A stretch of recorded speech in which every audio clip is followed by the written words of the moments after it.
Supreme court में कपिल सिब्बल और अभिषेक मनु सिंघवी ने वक्फ कानून पर तत्काल सुनवाई की मांग की, लेकिन सीजेआई संजीव खन्ना ने प्रोटोकॉल का हवाला देते हुए इसे अस्वीकार कर दिया। तो चलिए आज आपको बताते हैं वक्फ कानून को लेकर सुप्रीम कोर्ट में हुआ क्या। वक्फ कानून को लेकर देश भर में इन दिनों हंगामा मचा हुआ है। इस कानून को लेकर मुस्लिम समुदाय के नेता और धर्मगुरु खास तौर से चिंता जता रहे हैं। संसद से वक्फ संशोधन अधिनियम 2025 पारित होते ही इसकी संवैधानिक वैधता को चुनौती देते हुए सुप्रीम कोर्ट में अर्जियों का अंबार लग गया। शीर्ष अदालत में सोमवार वरिष्ठ वकील कपिल सिब्बल और अभिषेक मनु सिंघवी ने इन याचिकाओं पर तत्काल सुनवाई की गुहार लगाई, लेकिन मुख्य न्यायाधीश संजीव खन्ना ने उनकी एक नहीं सुनी। कपिल सिब्बल और अभिषेक सिंघवी ने चीफ जस्टिस संजीव खन्ना के सामने सभी याचिकाओं की तत्काल लिस्टिंग की मौखिक रूप से मांग की, लेकिन सीजेआई संजीव खन्ना ने साफ शब्दों में कह दिया कि सुप्रीम कोर्ट में तत्काल सुनवाई के लिए एक मजबूत और व्यवस्थित प्रणाली पहले से मौजूद है और मौखिक निवेदन की कोई आवश्यकता नहीं है। कपिल सिब्बल ने अदालत को बताया उन्होंने याचिका की अर्जेंसी के लिए पत्र पहले ही भेज दिया है, जिस पर सीजेआई खन्ना ने जवाब दिया, मैं पत्र देखूंगा, जरूरी कदम उठाए जाएंगे। हर दोपहर मेरे समक्ष ऐसी अर्जियां प्रस्तुत की जाती हैं, मौखिक रूप से कुछ कहने की जरूरत नहीं है। इस पर अदालत में एक संक्षिप्त किंतु स्पष्ट संदेश गया। न्यायिक प्रक्रियाओं को दरकिनार कर हाई प्रोफाइल याचिकाएं भी प्राथमिकता नहीं पा सकती।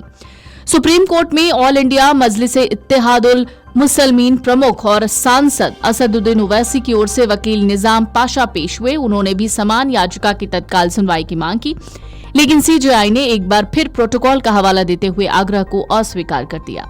पेश की गई याचिकाएं हाल ही में संसद से पारित वक्फ संशोधन अधिनियम 2025 को चुनौती देती हैं, जिसे 4 अप्रैल को संसद से पारित और 5 अप्रैल को राष्ट्रपति की मंजूरी मिलने के बाद कानून बनाया गया।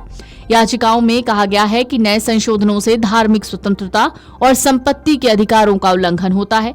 याचिकाकर्ताओं में जमीयत उलेमाए हिंद के प्रमुख मौलाना अरशद मदनी, कांग्रेस सांसद मोहम्मद जावेद, केरल की धार्मिक संस्था समस्त केरल जमीयतुल उलेमा और दिल्ली के विधायक अमानतुल्लाह खान शामिल हैं। सुप्रीम कोर्ट में कपिल सिब्बल और अभिषेक मनु सिंघवी ने वक्फ कानून पर तत्काल सुनवाई की मांग की थी, जिसे सीजेआई संजीव खन्ना ने तुरंत अस्वीकार कर दिया। अभी तक कई याचिकाएं दाखिल हो गई हैं, जिनमें इसे संविधान के खिलाफ और धार्मिक स्वतंत्रता के मौलिक अधिकार का उल्लंघन बताते हुए चुनौती दी गई है। लेकिन अगर किसी कानून को परखने के कोर्ट के दायरे को देखा जाए तो वो थोड़ा सीमित होता है। किसी भी कानून को 3 आधारों विधायी सक्षमता, संविधान का उल्लंघन और मनमाना होने के आधार पर कोर्ट परखता है। तीनों आधारों को देखा जाए तो शीर्ष अदालत से इसे खारिज कराना बहुत आसान नहीं लगता, मगर ये जरूर है कि मामले पर सुनवाई के बाद अगर सुप्रीम कोर्ट से विस्तृत फैसला आता है तो देश में धार्मिक दान की संपत्तियों के प्रबंधन पर स्पष्ट व्यवस्था आ सकती है। वक्फ संशोधन कानून 2025 के अदालत पहुंचने पर जरूरी हो जाता है कि किसी कानून पर विचार के तय कानूनी सिद्धांतों को देखा जाए। हालांकि अब इसमें 3 परीक्षाएं हैं। पहला ये कि जिस व्यक्ति या संस्था ने कानून पारित किया है उसे इसका अधिकार नहीं था, यानी विधायी सक्षमता, लेजिस्लेटिव कॉम्पिटेंस। दूसरा, वो कानून संविधान के किसी प्रावधान या मौलिक अधिकारों का उल्लंघन करता हो अथवा संविधान की मूल भावना के खिलाफ हो। तीसरा, मनमाने ढंग से कानून पारित होना, यानी आर्बिट्रेरीनेस। इन 3 आधारों पर अगर वक्फ संशोधन कानून को देखा जाए तो विधायी सक्षमता की कसौटी पर संसद से घंटों बहस के बाद ये पारित हुआ है। दूसरा आधार संवैधानिक प्रावधानों का उल्लंघन है। कोर्ट में दाखिल याचिकाओं में मुख्य आधार यही है कि ये कानून मुसलमानों के संवैधानिक अधिकारों और धार्मिक स्वतंत्रता के अधिकार का उल्लंघन करता है। याचिका में दलील है कि संविधान के अनुच्छेद 25 और 26 में सभी को धार्मिक स्वतंत्रता और धार्मिक मामलों के प्रबंधन की आजादी मिली हुई है, जबकि इसे नए कानून में मुसलमानों की इस आजादी में हस्तक्षेप होता है और सरकारी दखलंदाजी बढ़ती है। याचिकाओं में वक्फ बोर्ड के सदस्यों में गैर मुस्लिमों को शामिल करने का भी विरोध किया गया है।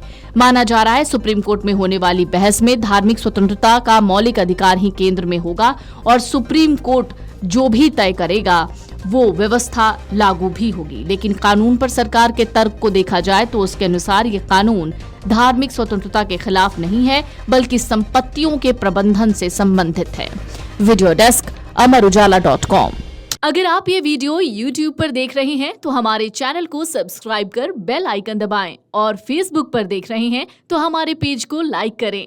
8 मिलियन प्लस सब्सक्राइबर, आपके इस भरोसे के लिए बहुत धन्यवाद।